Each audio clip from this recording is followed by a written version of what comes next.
In today's business world, it's essential that we build highly effective teams in order for our organizations to succeed and thrive. But how do we go about building one? Lencioni has a model that can help us. It begins with a firm foundation of trust. This is followed by a willingness to engage in conflict, a commitment to action, and then mutual accountability, and finally a focus upon collectively agreed upon results. Today we're going to talk conflict. Now if that word makes you uncomfortable, if you're looking around for the exit so that you can make your way out of here because conflict avoidance is your MO, today I hope to change that. Because actually the absence of conflict indicates more about your organizational health than its presence. If there is no conflict in your organization, it might not be as healthy as you think. Because remember, one of the characteristics of a highly effective team is a willingness to engage in conflict. So today, let's master conflict. It begins by understanding what conflict is and what conflict is not. We are not talking about the kind of conflict where it's focused on mean-spirited personal attacks. That doesn't benefit anyone or our organization. We're talking about healthy conflict, which centers around ideas and is very productive. It's a willingness to agree around issues that are important to the health of our organization. With a foundation of trust, conflict becomes nothing more than the pursuit of truth and the pursuit of the best possible solutions for our organizational needs and problems. You as the leader set the tone in your organization for how willing the people that belong to your organization are willing to engage in conflict. You have to begin by examining your personal preferences when it comes to conflict. Are you conflict intolerant, meaning that you do not welcome any dissenting opinions? In your meetings, is it very quiet and boring, or do people willingly offer their suggestions and their ideas, and do they willingly speak up when they disagree?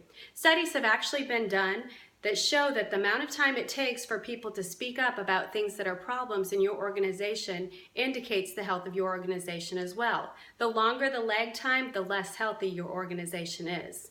Intolerant leaders don't allow any dissent. It's essentially their way or their highway. And what ends up happening is their team loses the willingness to commit to the actions that are asked of them when they come time to be carried out.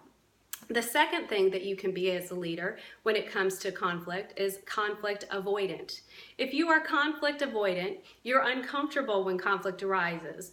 Well, I have to tell you that being uncomfortable is a natural part of even healthy conflict because, well, people disagree. So when we think about conflict avoidance, it's important to remember that actually can create more problems than the discomfort of disagreeing. Because when people aren't free to share their ideas or aren't free to say when they disagree, what ends up happening is a silent loss of respect for you as a leader or for other colleagues on the team. It's best if we dialogue about these issues so that we can come to a mutual consent, because later when buy-in is asked for, when people have given their opinions and shared their thoughts, they're willing to commit to an action even if they disagree, as long as they know that they've been heard. So how do we look at our organization and determine its health when it comes to conflict? Lencioni has a continuum. On one end, you have artificial harmony. And artificial harmony is just that. It is a phony pretending that harmony exists in your organization. It is characterized by smiling and nodding and agreeing, but silently, and later on in the hallways and at the water coolers, stewing and brewing takes place, which eventually leads to destruction in your organization and a loss of respect for you, less productivity, and the risk of bad decisions being made. On the other end of the continuum, you have mean-spirited attacks, which we obviously do not want in our organizations. Somewhere near the center, and really just to the left, towards the artificial harmony side, because that's where constructive criticism and engagement and conflict takes place, is the ideal point of conflict. This is the point where we can engage in all the conflict that we want without ever crossing over into the destruction zone. The problem is, it's ideal. What does this mean? It means it's impossible. It can't be attained. So what are we to do as leaders if the ideal conflict point can't be attained? Well, we acknowledge it. We admit that there will be times that somebody will cross over that line, but we set the tone and the example for how that will be handled.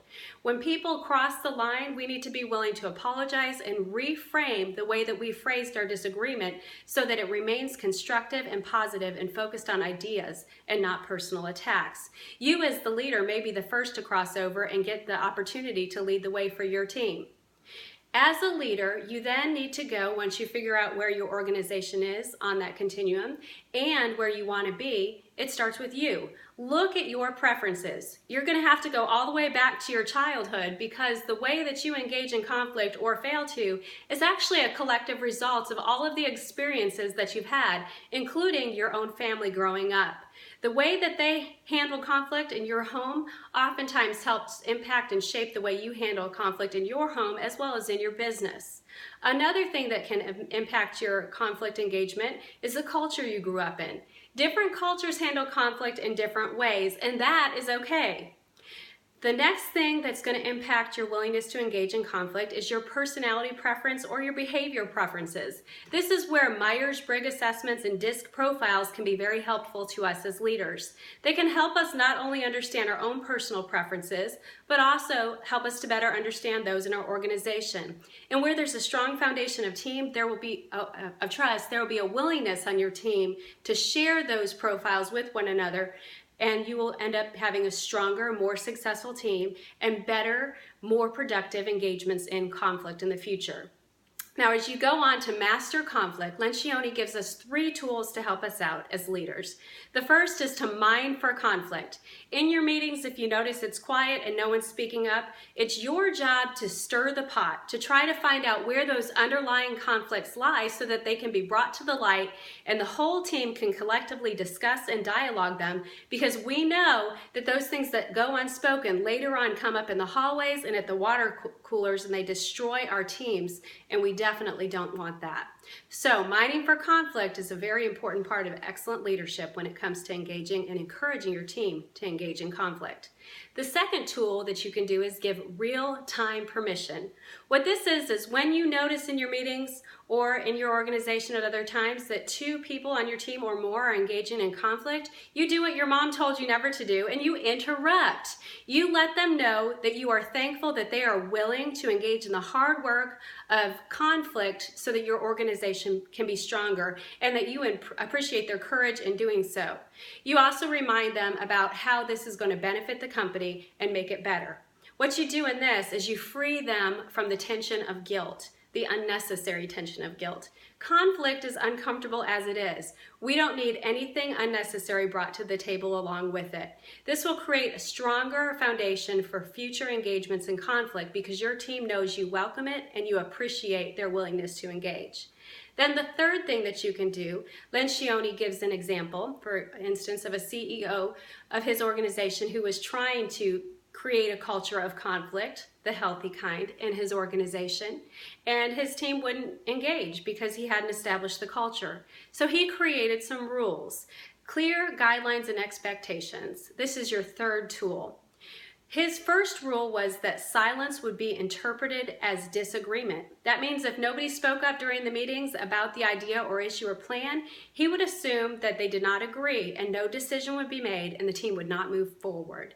The second thing that he would do is go around and ask every single member of his team to individually commit to action, which leads us to Lencioni's third step in building highly effective teams.